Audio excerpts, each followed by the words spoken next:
श्री गणेशाय नमः। श्री शिवाय नमस्तोभ्यम, श्री शिवाय नमस्तोभ्यम। आज हम आपको रुद्र संहिता पंचम युद्ध खंड की कथा सुनाएंगे। कल हमने कुमार खंड की कथा सुनी थी। कुमार खंड में भगवान गणेश और कुमार कार्तिकेय का वर्णन है तथा गणेश चतुर्थी व्रत की महिमा और भगवान गणेश के विवाह आदि की कथा थी। आज हम आपको युद्ध खंड की कथा सुनाते हैं। कथा इस प्रकार। तारक पुत्र तारकाक्ष, विंदुमाली और कमलाक्ष की तपस्या, ब्रह्मा द्वारा उन्हें वर प्रदान, मैं द्वारा उनके लिए 3 पुरों का निर्माण और उनकी सजावट शोभा का वर्णन। आज की कथा में एक मंत्र आएगा। उस मंत्र को आप जब भी कोई काम करें उस मंत्र को बोलकर ही काम करें, उससे आपके कार्य में मनोरथ सिद्धि प्राप्त होगी, आपका कार्य संपूर्ण होगा। आपसे अनुरोध है कि कथा को ध्यान पूर्वक सुनें। हमारे चैनल को लाइक, सब्सक्राइब और कमेंट्स में हर हर महादेव अवश्य लिखें। अब आपको कथा सुनाते हैं। कथा इस प्रकार है। नारद जी ने कहा, पिताजी, जो गणेश और स्वामी कार्तिक की उत्तम कथाओं से ओतप्रोत तथा आनंद प्रदान करने वाला है, भगवान शंकर के गृहस्थ संबंधी उस उत्तम चरित्र को हमने सुन लिया। अब आप कृपा करके उस परमोत्तम चरित्र का वर्णन कीजिए जिसमें रुद्रदेव ने खेल ही खेल में दुष्टों का वध किया था। महान वीर्यशाली भगवान शंकर ने देवद्रोहियों के 3 नगरों को एक ही साथ एक ही बाण से किस कारण एवं कैसे भस्म कर डाला था। भगवान जिनके भाल में बाल चंद्रमा सुशोभित है तथा जो सदा माया के साथ विहार करने वाले हैं, उन भगवान शंकर का चरित्र तो देवर्षियों को आनंद प्रदान करने वाला है। आप वह सारा चरित्र विस्तार पूर्वक वर्णन कीजिए। ब्रह्मा जी बोले, ऋषि श्रेष्ठ, पहले किसी समय व्यास ने सनत कुमार से ऐसा ही प्रश्न किया था। उस समय सनत कुमार ने जो कुछ उत्तर दिया था वही मैं वर्णन करता हूँ। उस समय सनत कुमार ने कहा था, महाबुद्धिमान व्यास जी, विश्व का संहार करने वाले चंद्रमौली शिव ने जिस प्रकार एक ही बाण से त्रिपुर को भस्म किया था, वह चरित्र कहता हूँ, सुनो मुनीश्वर। जब शिव कुमार स्कंद ने तारकासुर को मार डाला, तब उसके 3 पुत्रों को महान संताप हुआ। उनमें तारकाक्ष सबसे ज्येष्ठ था, विंदुमाली मझला था और छोटे का नाम कमलाक्ष था।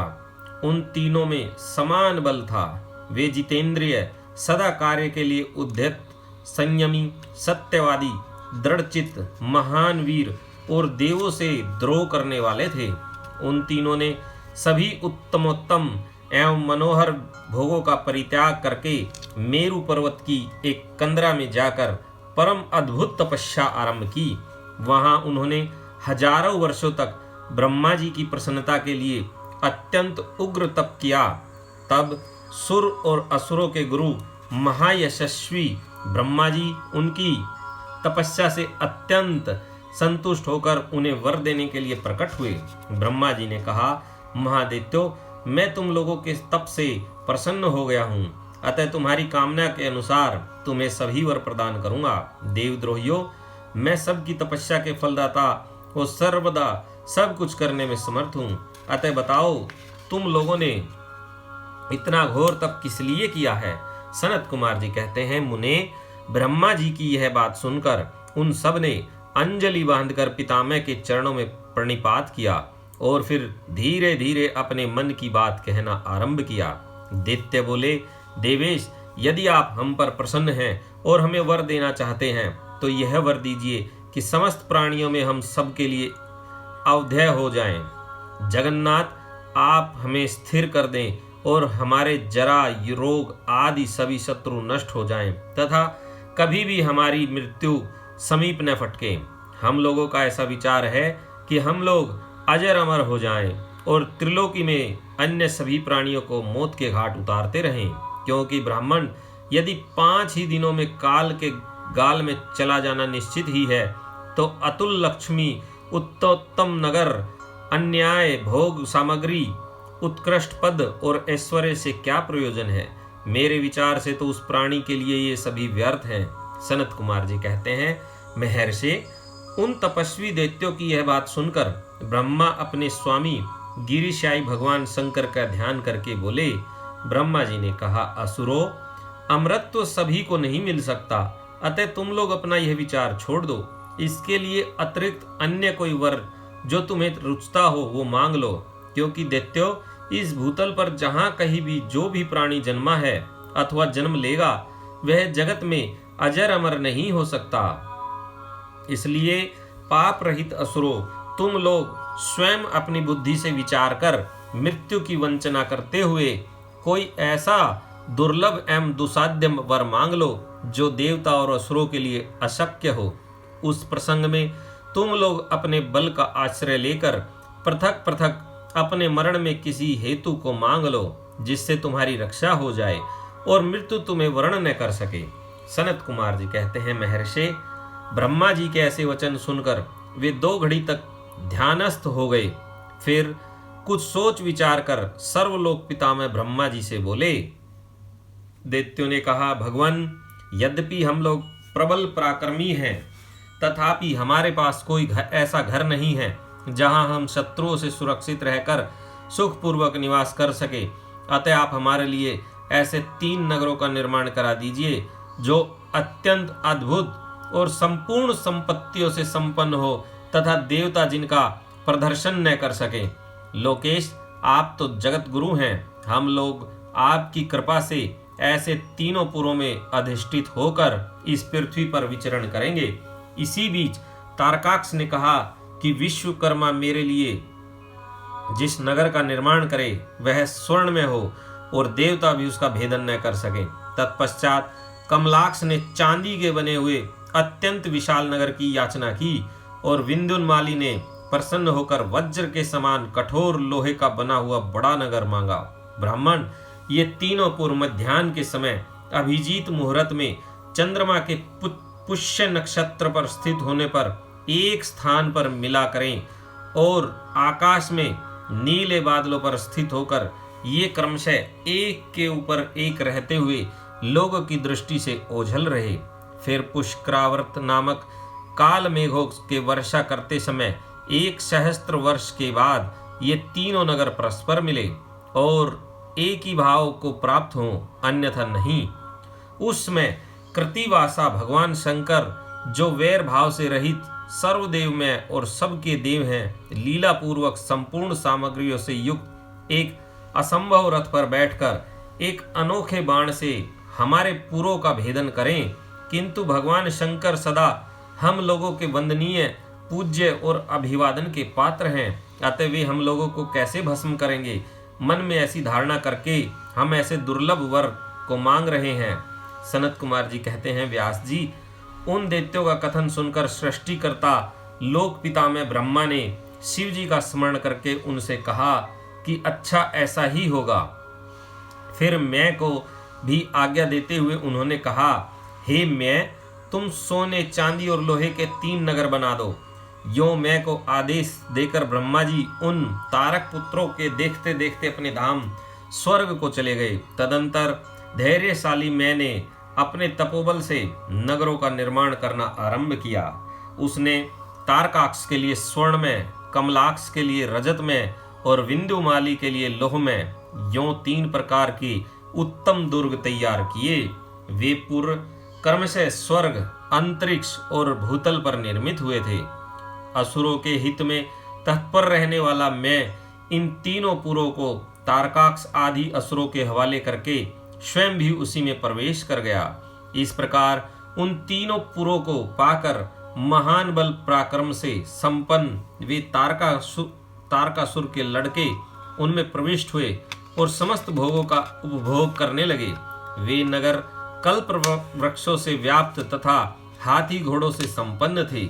उनमें मणि निर्मित जालियों से आच्छादित बहुतेरे महल बने हुए थे। वे पद्मराग के बने हुए एवं सूर्य मंडल के समान चमकीले विमानों से, जिनमें चारों ओर दरवाजे लगे थे, शोभायमान थे।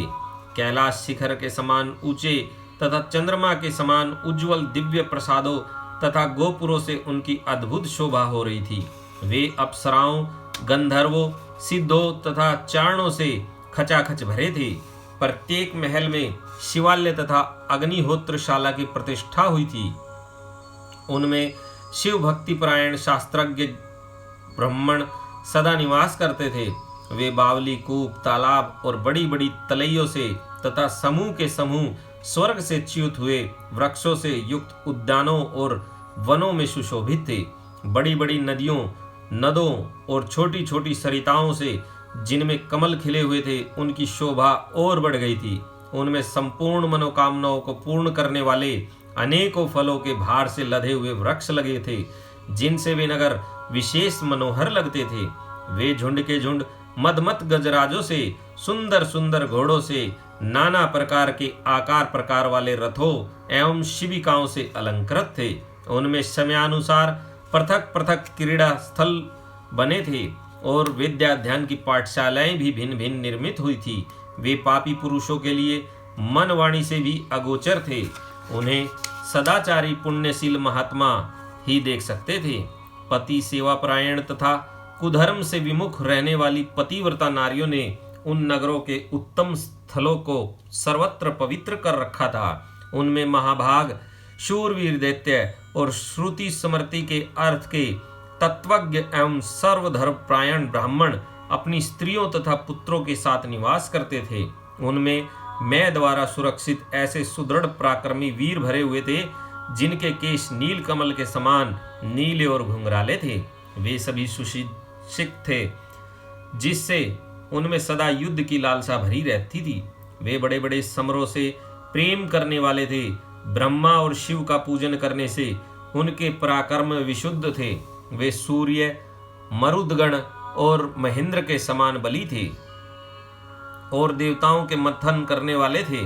वेदों, शास्त्रों और पुराणों में जिन जिन धर्मों का वर्णन किया गया है, वे सभी धर्म और शिव के प्रेमी देवता वहां चारों ओर व्याप्त थे। उन नगरों में प्रवेश करके वे दैत्य सदा शिव भक्ति निरत होकर सारी त्रिलोकी को बाधित करके विशाल राज्य का उपभोग करने लगे। मुने, इस प्रकार वहां निवास करने वाले उन पुण्यात्माओं के सुख एवं प्रीति पूर्वक उत्तम राज्य का पालन करते हुए बहुत लंबा काल व्यतीत हो गया। यह अध्याय समाप्त हुआ। ये पहला अध्याय था। अब हम दूसरा अध्याय पढ़ेंगे। तारक पुत्रों के प्रभाव से संततप हुए देवों की ब्रह्मा के पास करुण पुकार, ब्रह्मा का उन्हें शिव के पास भेजना, शिव की आज्ञा से देवों का विष्णु की शरण में जाना और विष्णु का उन दैत्यों को मोहित करके उन्हें आचार भ्रष्ट करना। सनत कुमार जी कहते हैं, महर्षि, तदंतर तारक पुत्रों के प्रभाव से दग्ध हुए इंद्र आदि सभी देवता दुखी हो परस्पर सलाह करके ब्रह्मा जी की शरण में गए। वहां संपूर्ण देवताओं ने दीन होकर प्रेम पूर्वक पितामह को प्रणाम किया और अवसर देखकर उनसे अपना दुखड़ा सुनाते हुए कहा। देवता बोले, धात त्रिपुरों के स्वामी तारक पुत्रों ने तथा मयासुर ने समस्त स्वर्गवासियों को संतप्त कर दिया है। ब्राह्मण, इसलिए हम लोग दुखी होकर आपकी शरण में आए हैं। आप उनके वध का कोई उपाय कीजिए, जिससे हम लोग सुख से रह सकें। ब्रह्मा जी ने कहा, देवगणों, तुम्हें उन दानवों से विशेष भय नहीं करना चाहिए। मैं उनके वध का उपाय बतलाता हूँ। भगवान शिव तुम्हारा कल्याण करेंगे। मैंने ही इन दैत्यों को बढ़ाया है, अतः मेरे हाथों इनका वध होना उचित नहीं। साथ ही त्रिपुर में इनका पुण्य भी वृद्धिगंत होता रहेगा। अतः इंद्र सहित सभी देवता शिव जी से प्रार्थना करें।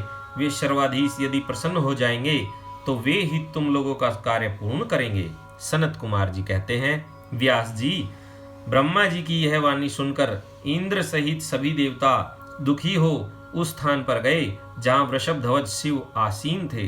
तब उन सब ने अंजलि बांधकर देवेश्वर शिव को भक्ति पूर्वक प्रणाम किया और कंधा झुकाकर लोगों के कल्याण करता शंकर का स्तवन किया। मुने, इस प्रकार नाना प्रकार के दिव्य स्रोतों द्वारा त्रिशूलधारी परमेश्वर की स्तुति करके सर्वार्थ साधन में निपुण इंद्र आदि देवताओं ने दीन भाव से कंधा झुकाए हुए हाथ जोड़कर प्रस्तुत स्वार्थ को निवेदन करना आरंभ किया। देवताओं ने कहा, महादेव, तारक के पुत्र तीनों भाइयों ने मिलकर इंद्र सहित समस्त देवताओं को परास्त किया है। भगवान, उन्होंने त्रिलोकी को तथा मुनीश्वरों को अपने अधीन कर लिया है और संपूर्ण सिद्ध स्थानों को नष्ट भ्रष्ट करके सारे जगत को उत्पीड़ित कर रखा है। वे दारुण दैत्य समस्त यज्ञ भागों को स्वयं ग्रहण करते हैं। उन्होंने ऋषि धर्म का निवारण करके अधर्म का विस्तार कर रखा है। शंकर, निश्चय ही वे तारक पुत्र समस्त प्राणियों के लिए अवधेय हैं, इसलिए वे स्वेच्छा अनुसार सभी कार्य करते रहते हैं। प्रभो, ये त्रिपुर निवासी दारुण दैत्य जब तक जगत का विनाश न कर डाले, उसके पहले ही आप किसी ऐसी नीति का विधान करें जिससे इसकी रक्षा हो सके। सनत कुमार जी कहते हैं, मुने, यों भाषण करते हुए उन सर्ववासी इंद्र आदि देवों की बात सुनकर शिव जी उत्तर देते हुए बोले। शिव जी ने कहा, देवगण, इस समय वे त्रिपुराधीश महान पुण्य कार्यों में लगे हुए हैं और ऐसा नियम है कि जो पुण्य आत्मा हो उस पर विद्वानों को किसी प्रकार भी प्रहार नहीं करना चाहिए। मैं देवताओं के सारे महान कष्टों को जानता हूँ, फिर भी वे दैत्य बड़े प्रबल हैं, अतः देवता और असुर मिलकर भी उनका वध नहीं कर सकते। वे तारक पुत्र सब के सब पुण्य संपन्न हैं, इसलिए उन सभी त्रिपुर वासियों का वध दुस्साध्य है। यद्यपि मैं रणकर्ष हूँ, तथापि जानबूझकर मैं मित्रद्रोह कैसे कर सकता हूँ? क्योंकि पहले किसी समय ब्रह्मा जी ने कहा था कि मित्रद्रोह से बढ़कर दूसरा कोई बड़ा पाप नहीं है। सत्पुरुषों ने ब्रह्म हत्यारे, शराबी, चोर तथा व्रत भंग करने वाले के लिए प्रायश्चित का विधान किया है, परंतु कृतघ्न के उद्धार का कोई उपाय नहीं है। देवताओं, तुम लोग भी तो धर्मज्ञ हो, अतः धर्म दृष्टि से विचार कर तुम ही बताओ कि जब वे दैत्य मेरे भक्त हैं, तब मैं उन्हें कैसे मार सकता हूँ। इसलिए अमरो, जब तक वे दैत्य मेरी भक्ति में तत्पर हैं, तब तक उनका वध असंभव है। तथापि तुम लोग विष्णु के पास जाकर उनसे यह कारण निवेदन करो। तदंतर देवगण भगवान विष्णु के समीप गए और उनके द्वारा ऐसी व्यवस्था की गई कि जिससे वे असुर शैव सनातन धर्म से विमुख होकर सर्वथा अनाचार प्रायण हो गए। वैदिक धर्म का नाश होने से वहां स्त्रियों ने पतिव्रत धर्म छोड़ दिया, पुरुष इंद्रियों के वश हो गए। यों स्त्री पुरुष सभी दुराचारी हो गए। देवाराधन, श्राद्ध, यज्ञ, व्रत, तीर्थ, शिव, विष्णु, सूर्य, गणेश आदि का पूजन, स्नान, दान आदि सभी शुभ आचरण नष्ट हो गए। तब माया तथा अलक्ष्मी उन पुरों में जा पहुंची। तप से प्राप्त लक्ष्मी वहां से चली गई। इस प्रकार वहां अधर्म का विस्तार हो गया। मुने, तब स्वेच्छा से भाइयों सहित उस दैत्यराज की तथा मैं की भी शक्ति कुंठित हो गई। यह अध्याय यहाँ पर समाप्त हुआ। इससे अगला अध्याय देवों का शिव जी के पास जाकर उनका सत्वन करना। शिव जी के त्रिपुर वध के लिए उद्यत न होने पर ब्रह्मा और विष्णु का उन्हें समझाना। विष्णु के बतलाए हुए शिव मंत्र का देव द्वारा तथा विष्णु द्वारा जप, शिव जी की प्रसन्नता और उनके लिए विश्वकर्मा द्वारा सर्वदेव में रथ का निर्माण करना। कथा इस प्रकार है। व्यास जी ने पूछा, सनत कुमार जी, जब भाइयों तथा पूर्ववासियों सहित उस दैत्यराज की बुद्धि विशेष रूप से मोहच्छन हो गई, तब उसके बाद कौन सी घटना घटी? विभो, वह सारा वृतांत वर्णन कीजिए। सनत कुमार ने कहा, महर्षि, जब तीनों पुरों की पूर्वोक्त दशा हो गई, दैत्य ने शिवार्चन का परित्याग कर दिया, संपूर्ण स्त्री धर्म नष्ट हो गया और चारों ओर दुराचार फैल गया, तब भगवान विष्णु और ब्रह्मा के साथ सब देवता कैलाश पर्वत पर गए और सुंदर शब्दों में शिव की स्तुति करने लगे। महेश्वर देव, आप परमोत्कृष्ट आत्मबल से संपन्न हैं। आप ही सृष्टि के कर्ता ब्रह्मा, पालक विष्णु और संहर्ता रुद्र हैं। पर ब्रह्म स्वरूप आपको नमस्कार है। यों महादेव जी का सत्वन करके देवों ने उन्हें साष्टांग प्रणाम किया। फिर भगवान विष्णु ने जल में खड़े होकर अपने स्वामी परमेश्वर शिव का मन ही मन स्मरण करके तन्मय हो दक्षिणा मूर्ति के द्वारा प्रकटित रुद्र मंत्र का 1.5 करोड़ की संख्या तक जप किया। तब तक सभी देवता उन महेश्वर में मन लगाकर यों उनकी स्तुति करते रहे। देवों ने कहा, प्रभो, आप समस्त प्राणियों के आत्मस्वरूप, कल्याणकर्ता और भक्तों की पीड़ा करने वाले हैं। आपके गले में नीला चिन्ह है, जिससे आप नीलकंठ कहलाते हैं। आप चिद्रूप एवं प्रचेता हैं। आप रुद्र को हमारा प्रणाम है। असुर निकंदन, आप ही हमारी सारी आपत्तियों के निवारण करने वाले हैं। अतः सदा से ही आप हमारी गति हैं और आप ही सर्वदा हम लोगों के वंदनीय हैं। आप सबके आदि हैं और आप ही अनादि भी हैं। आप ही आनंद स्वरूप, अवयव, प्रभु, प्रकृति, पुरुष के भी साक्षात और स्रष्टा और जगदीश्वर हैं। आप ही रजोगुण, सत्वगुण और तमोगुण के आश्रय से ब्रह्मा, विष्णु और रुद्र होकर जगत के कर्ता, भर्ता और संहारक बनते हैं। आप ही इस भवसागर से तारने वाले हैं। आप समस्त प्राणियों के स्वामी, अविनाशी, वरदाता, वाड्मय स्वरूप, वेद प्रतिपाद और वाच्य वाचकता से रहित हैं। योगवेत्ता योगी, आप ईशान से मुक्ति की याचना करते हैं। आप योगियों के हृदय कमल की कर्णिका पर विराजमान रहते हैं। वेद और संत जन कहते हैं कि आप पर ब्रह्म स्वरूप, तत्व रूप, तेजो राशि और परात्पर हैं। सर्व, आप सर्वव्यापी परमात्मा और त्रिलोकी के अधिपति हैं। भव, इस जगत में जिसे परमात्मा कहा जाता है वह आप ही है। जगत गुरु, इस जगत में जिसे देखने, सुनने, सत्वन करने तथा जानने योग्य बताया जाता है और जो अणु से भी सूक्ष्म तथा महान से भी महान है, वह आप ही है। आप चारों ओर हाथ, पैर, नेत्र, सिर, मुख, कान और नाक वाले हैं। अतः आपको चारों ओर से नमस्कार है। सर्वव्यापिन, आप सर्वज्ञ, सर्वेश्वर, अनावृत और विश्व रूप है। आप विरूपाक्ष को सब ओर से अभिवादन है। आप सर्वेश्वर, भावाध्यक्ष, सत्यमय, कल्याणकर्ता, अनुपमेय और करोड़ों सूर्यों के समान प्रभावशाली है। आपको हम चारों ओर से दंडवत प्रणाम करते हैं। विश्वाराध्य, आदि अंत शून्य, 26वें तत्व, नियामक रहित तथा समस्त प्राणियों को अपने अपने कार्यों में प्रवृत्त करने वाले, आपको हमारा सब ओर से प्रणाम है। आप प्रकृति के भी प्रवर्तक, सबके प्रति पितामह और समस्त शरीरों में व्याप्त हैं। आप परमेश्वर को हमारा नमस्कार है।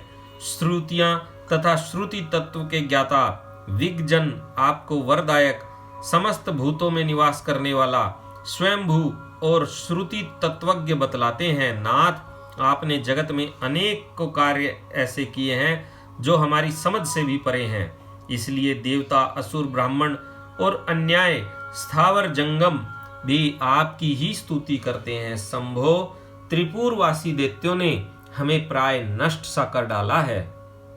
अतः आप शीघ्र ही उन असुरों का विनाश करके हमारी रक्षा कीजिए, क्योंकि देववल्लभ, हम देवों के एकमात्र आप ही गति हैं। परमेश्वर, इस समय वे आपकी माया से मोहित हो गए हैं। अतः प्रभो, वे भगवान विष्णु द्वारा बताई हुई युक्ति के चक्र में फंसकर सारा धर्म कर्म छोड़ बैठे हैं। भक्तवत्सल, हमारे सौभाग्यवश इस समय उन दैत्यों ने संपूर्ण धर्मों का परित्याग कर दिया है और नास्तिक शास्त्र का आश्रय ले रखा है। शरणदाता, आप सदा से देवताओं का कार्य करते आए हैं, इसलिए आज भी हम लोग आपके शरणागत हैं। अब आपकी जैसी इच्छा हो वैसा कीजिए। सनत कुमार जी कहते हैं, मुनिवर, इस प्रकार महेश्वर का सत्वन करके देवगण दीन भाव से अंजलि बांधकर सामने खड़े हो गए। उस समय उनके मस्तक झुके हुए थे। इस प्रकार जब सुरेंद्र आदि देवों ने महेश्वर की स्तुति की और विष्णु ने ईशान संबंधी मंत्र का जप किया, तब सर्वेश्वर भगवान शिव प्रसन्न हो गए और वृष पर सवार हो वहीं प्रकट हो गए।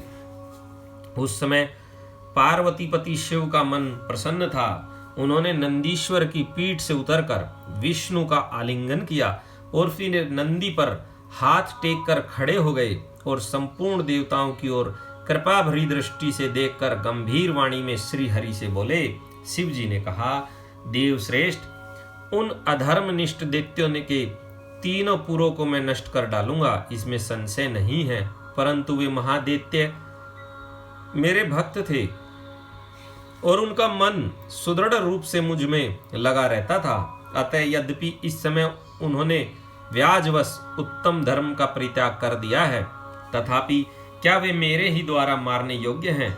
इसलिए जिन्होंने त्रिपुरवासी सारे दैत्यों को धर्म भ्रष्ट करके मेरी भक्ति से विमुख कर दिया है, वे विष्णु अथवा अन्य कोई ही उन्हें क्यों नहीं मारते? मुनीश्वर, शंभु के ये वचन सुनकर उन समस्त देवताओं का तथा श्री हरि का भी मन उदास हो गया। जब सृष्टिकर्ता ब्रह्मा ने देखा कि देवताओं और विष्णु के मुख पर उदासी छा गई है, तब उन्होंने हाथ जोड़कर शंभु से कहना आरंभ किया। ब्रह्मा जी बोले, परमेश्वर, आप योग वेत्ताओं में श्रेष्ठ परब्रह्म तथा सदा से देवों और ऋषियों की रक्षा में तत्पर हैं, अतः पाप आपका स्पर्श नहीं कर सकता। साथ ही आपके आदेश से ही तो उन्हें मोह में डाला गया है, इसके प्रेरक तो आप ही हैं। इसमें अवश्य ही उन्होंने अपने धर्म का परित्याग कर दिया है और वे आपकी भक्ति से विमुख हो गए हैं, तथापि आपके सिवा दूसरा कोई उनका वध नहीं कर सकता। देवों और ऋषियों के प्राण रक्षक महादेव, साधुओं की रक्षा के लिए आपके द्वारा उन मलेच्छों का वध उचित है। आप तो राजा हैं, अतः राजा को धर्मानुसार पापियों का वध करने से पाप नहीं लगता। इसलिए इस कांटे को उखाड़कर साधु ब्राह्मणों की रक्षा कीजिए।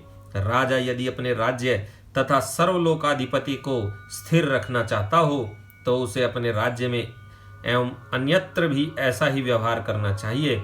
इसलिए आप देवगणों की रक्षा के लिए उद्यत हो जाइए, विलंब मत कीजिए। देवदेश बड़े बड़े मुनीश्वर, यज्ञ स्वरूप संपूर्ण वेद शास्त्र, मैं और विष्णु भी निश्चय ही आपकी प्रजा हैं।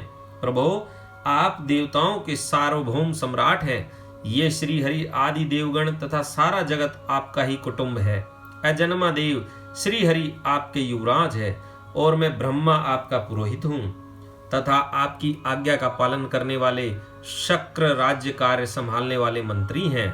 सर्वेश अन्य देवता भी आपके शासन के नियंत्रण में रहकर सदा अपने अपने कार्य में तत्पर रहते हैं। यह बिल्कुल सत्य है। सनत कुमार जी कहते हैं, व्यास जी, ब्रह्मा की यह बात सुनकर सुरपालक परमेश्वर शिव का मन प्रसन्न हो गया।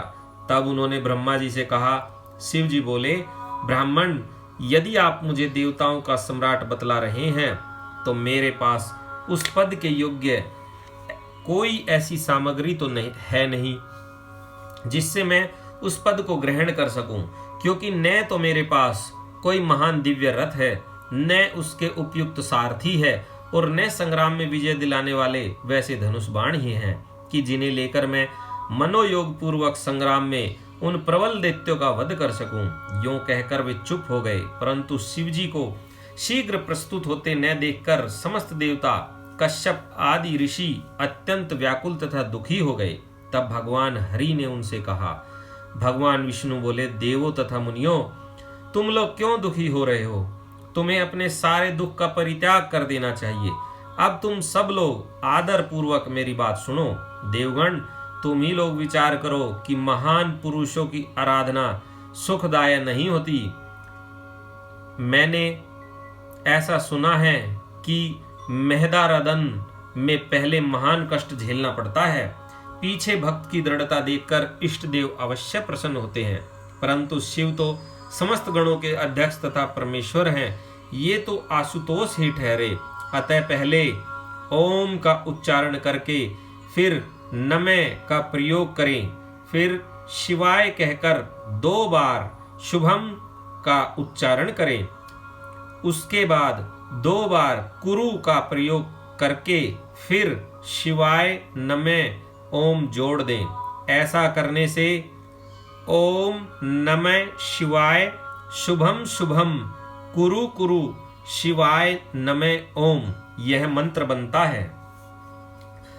बुद्धि विशारदो, यदि तुम लोग शिव की प्रसन्नता के लिए इस मंत्र का पुनः 1 करोड़ जप करोगे तो शिव जी अवश्य तुम्हारा कार्य पूर्ण करेंगे। मुने, प्रभावशाली श्री हरि ने जब यो कहा तब सभी देवता पुनः शिवाराधन में लग गए। तत्पश्चात श्री हरि भी देवों तथा मुनियों के कार्य की सिद्धि के हेतु शिव में मन लगाकर विशेष रूप से विधि पूर्वक जप में तत्पर हो गए। मुनि श्रेष्ठ इधर देवगण धैर्य संपन्न हो बारंबार शिव शिव यूं उच्चारण करते हुए 1 करोड़ जप करके सामने खड़े हो गए। इसी समय स्वयं साक्षात शिव पूर्वोक्त स्वरूप धारण करके प्रकट हो गए और यूं कहने लगे। श्री शिव जी बोले, हरे ब्राह्मण देवगण तथा उत्तम व्रत का पालन करने वाले मुनियों, मैं तुम लोगों के लिए इस जप से प्रसन्न हो गया हूँ। अतः अब तुम लोग अपना मनोवांछित वर मांग लो। देवताओं ने कहा, देवादिदेव कल्याणकर्ता जगदीश्वर, यदि आप हम पर प्रसन्न हैं तो देवों की विकलता का विचार करके शीघ्र ही त्रिपुर का संहार कर दीजिए। परमेश्वर, आप दीन बंधु तथा कृपा की खान हैं। आपने ही सदा से हम देवताओं की बारंबार विपत्तियों से रक्षा की है, अतः इस समय भी आप हमारी रक्षा कीजिए। सनत कुमार जी कहते हैं, ब्राह्मण तब ब्रह्मा और विष्णु सहित देवों की वह बात सुनकर शिव जी मन ही मन प्रसन्न हुए और पुनः इस प्रकार बोले। महेश्वर ने कहा, हरे ब्राह्मण देवगण तथा मुनियों, अब त्रिपुर को नष्ट हुआ ही समझो। तुम लोग आदर पूर्वक मेरी बात सुनो और उसके अनुसार कार्य करो। मैंने पहले जिस दिव्य रथ सारथी धनुष और उत्तम बाणों का अंगीकार किया है वह सब शीघ्र ही तैयार करो। विष्णु तथा विदे, निश्चय ही तुम दोनों त्रिलोकी के अधिपति हो, इसलिए तुम्हें चाहिए कि मेरे लिए प्रतन पूर्वक सम्राट के योग्य सारा उपकरण प्रस्तुत करो। तुम दोनों सृष्टि के सर्जन और पालन कार्य में नियुक्त हो, अतः त्रिपुर को नष्ट हुआ समझकर देवताओं की सहायता के लिए यह कार्य अवश्य करो। यह शुभ मंत्र जिसका तुम लोगों ने जप किया है महान पुण्य में तथा मुझे प्रसन्न करने वाला है। यह भुक्ति मुक्ति का दाता, संपूर्ण कामनाओं का पूरक और शिव भक्तों के लिए आनंदप्रद है। यह सर्व स्वर्ग कामी पुरुषों के लिए धन, यश और आयु की वृद्धि करने वाला है। यह निष्काम के लिए मोक्ष तथा साधन करने वाले पुरुषों के लिए मुक्ति भुक्ति का साधक है। जो मनुष्य पवित्र होकर सदा इस मंत्र का कीर्तन करता है, सुनता है अथवा दूसरों को सुनाता है, उसकी सारी अभिलाषाएं पूर्ण हो जाती है। सनत कुमार जी कहते हैं, मुने, परमात्मा शिव की यह बात सुनकर सभी देवता परम प्रसन्न हुए और ब्रह्मा तथा विष्णु को तो विशेष आनंद प्राप्त हुआ। उस समय विश्वकर्मा ने शिव के आज्ञानुसार विश्व के हित के लिए एक सर्वदेव में तथा परम शोभन दिव्य रथ का निर्माण किया। यह अध्याय यहीं पर समाप्त हुआ। अगली अध्याय की कथा हम आपको अगले वीडियो में बताएंगे।